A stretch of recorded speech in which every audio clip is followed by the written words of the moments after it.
Rebecca.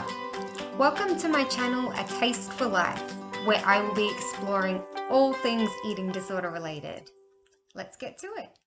The best family in the whole is pretty fussy. For me, GP diagnosed me, and that's all I started doing there. And I had this flavor and this unfamiliarity. And so I tried to avoid it, but I stuck this and I feel completely overwhelmed. Hello. In today's video, I'm going to be giving you a brief reflection into my eating disorder story this far. And I say brief because it's going to be a little bit longer than I anticipated.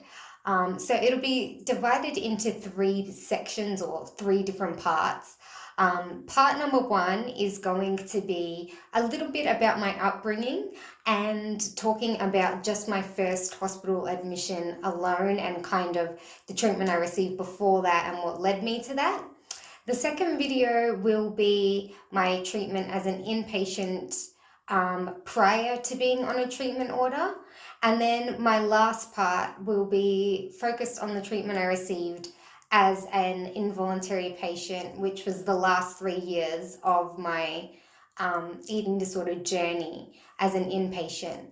And then also on that 3rd section, I'll just speak briefly about what's been happening since I've been off the treatment order. So if you are more interested in one section than another, feel free to bounce between them. Obviously not obligated to watch any of these if you don't want. In fact, if you're looking for something a little bit more fun and entertaining to do, might I suggest some Joe Santagato videos. Otherwise, stay tuned and we'll start with section number 1.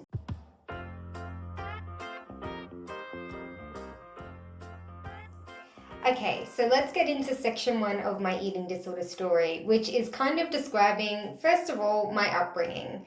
So I was born in 95 into what can only be described as the best family in the whole entire world.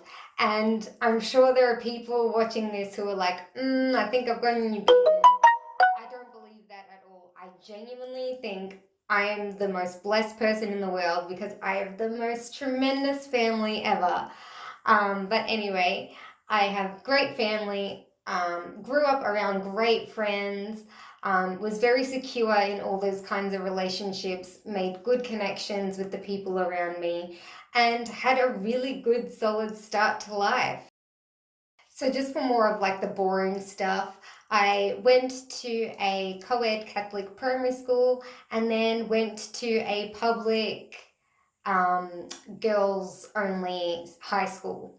So at school, I was definitely not the popular person, but I wasn't like hated either. I was kind of just that middle person, which I think is the best place to be. So I had a pretty good school experience. I am not the most intelligent by any means either, so I was pretty much smack bang in the middle socially and academically. I wouldn't say that I necessarily excelled, but I wasn't the bottom of the barrel either. So outside of school, I didn't have too many extracurricular activities going on. For a while, I did Taekwondo. That was when I was a little bit older, kind of towards, I'd say when I was around in year 7, I did Taekwondo for a little bit. But prior to that, during like the primary school period, I did swimming lessons. I eventually advanced to the squad. So I was in the swimming squad. And I absolutely still love the water to this day, but by no means was I the best athlete. It didn't matter, I wasn't there for the competition or anything, I just really liked being in the water. However, most of that extracurricular stuff sort of stopped when I got to around year 8 or year 9, when school became really my main focus.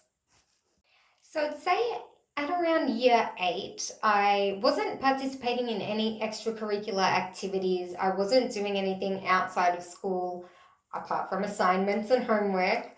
However, I did begin my own kind of exercise regime, and this wasn't in correlation to any change in my diet or anything like that. It was just becoming more active. So I would spend some time on the family treadmill and also some time playing Wii Fit, which I don't know if you can classify that as real exercise, but it gets you moving a little bit, and that was kind of the routine I was in during that time. So, this kind of little brief interaction with exercise was really my first encounter with it. I had had little snippets of exercise prior to that when I was in year 7.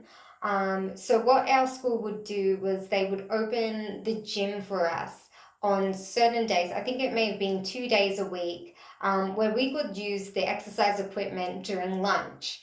And a few lunches I got into doing that in year 7. It was by no means religiously or vigorously. Most of the time, I favored using one of the bikes that worked as you're pedaling, it's fanning you. So I really did take it quite easy, but that's kind of where my interest began to sprout. Probably from having that exposure in year 7, and then getting our own family treadmill at home in year 8. And I was doing that periodically during year 8, and that kind of continued all throughout high school, and in a way that it made me feel good, and I tried to do it every day. But if I had too much homework or other things going on, I wouldn't punish myself. It wouldn't be a huge deal. It's just something that I enjoyed and did when I got the chance. So that's kind of the little bit about my background and also a little bit of history about my exercise and all of that. However, I probably should mention the role that food was playing as I was growing up, because from day one, I have been very unusual and just different in the way that I experience food. So, not shocking to anyone, I grew up a very fussy eater. And I think a lot of kids just generally are pretty fussy. For me, it was just something that I didn't grow out of. I progressed, um, probably even getting fussier and fussier as time got on. I was very hesitant around new foods and things like that. But that had been something that was from the beginning. It was not eating disorder related, it's just the way that I was. So my fussiness was a small issue as I got older. Just because when I say I was fussy, I mean, I could count what I would have on 2 hands. And the only reason I can use 2 hands is because my mum used to incentivize me to eat certain things in order to have what I really wanted. If I was just basing it on what I really wanted and would go to, could probably count it on 1 hand. Like for example, potato for me was like my everything. If I could have lived on potato, I would have. So whenever my mum would give me mashed potato for dinner, she would say, you have to eat these 3 chicken nuggets before you can have your potatoes.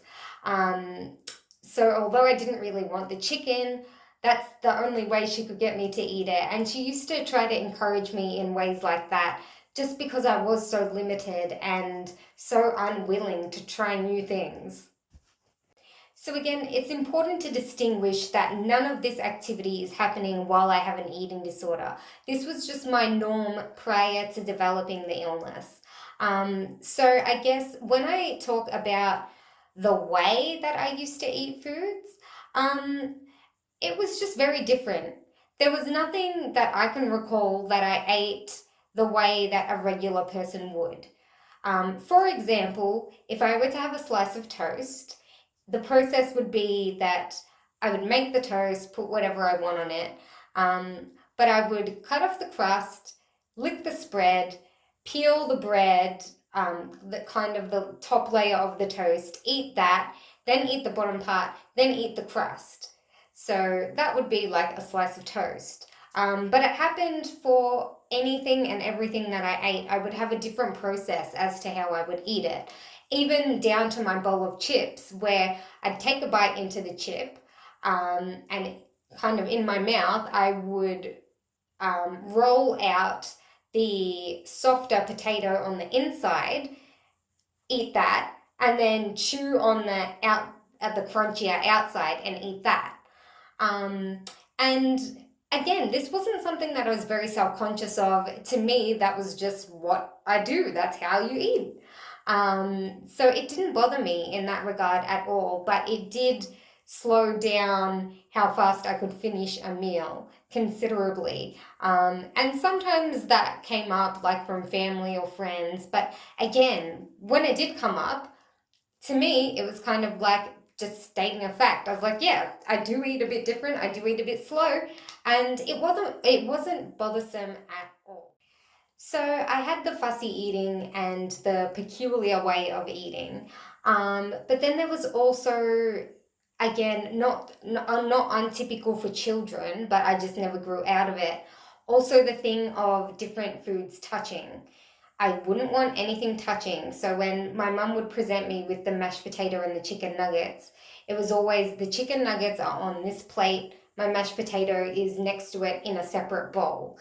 I didn't want things touching, and I didn't like particular textures, which is why I feel like I would generally pick at my food or lay on my food, because I didn't like a soft and a crunchy simultaneously happening in my mouth at one time.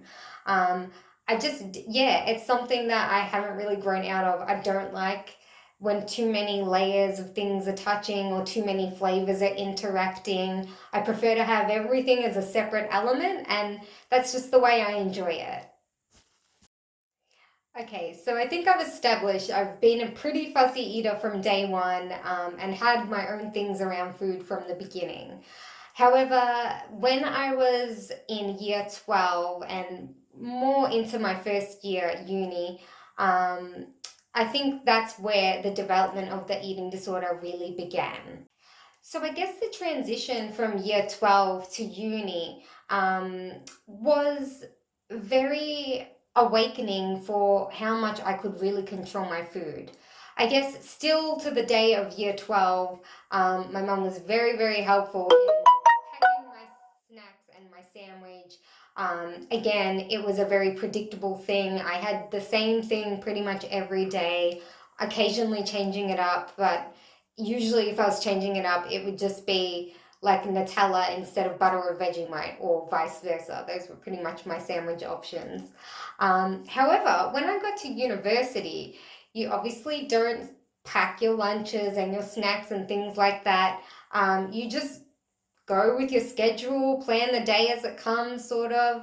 There are no meals in advance.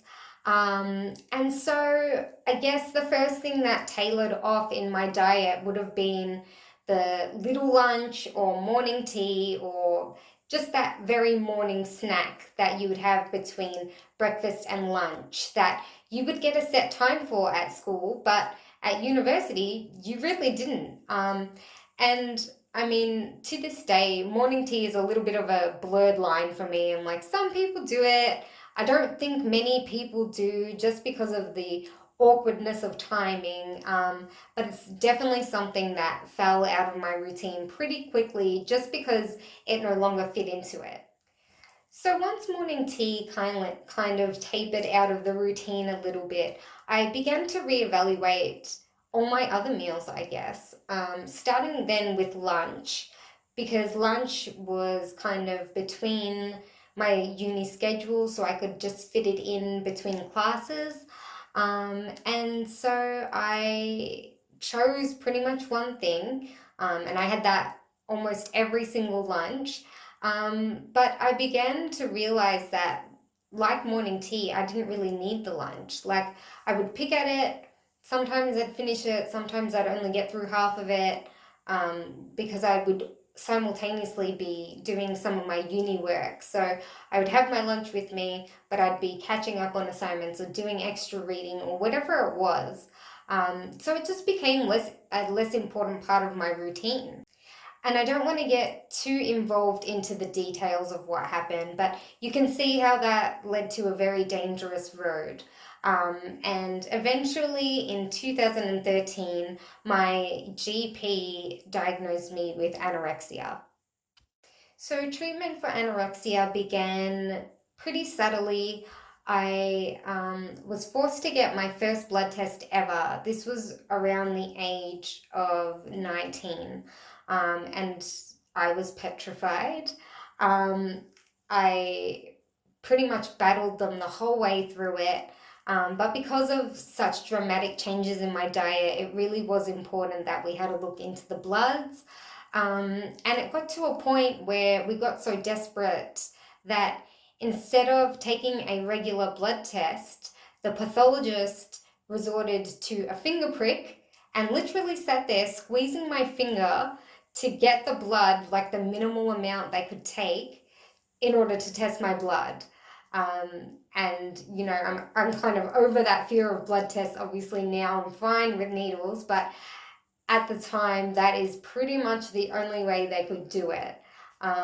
So that was my first new experience when I was diagnosed with the eating disorder, was that initial monitoring that had to begin, and that was a blood test.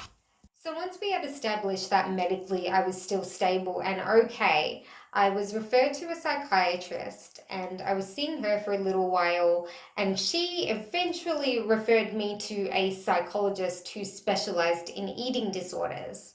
So whilst this was happening, I was looking for my first full-time job at an office and finally gained employment somewhere and was just beginning my training as I was beginning to see this new psychologist. So I think it may have been my third or fourth day, something like that, into my new job. I was only beginning training. That's all I had started doing there.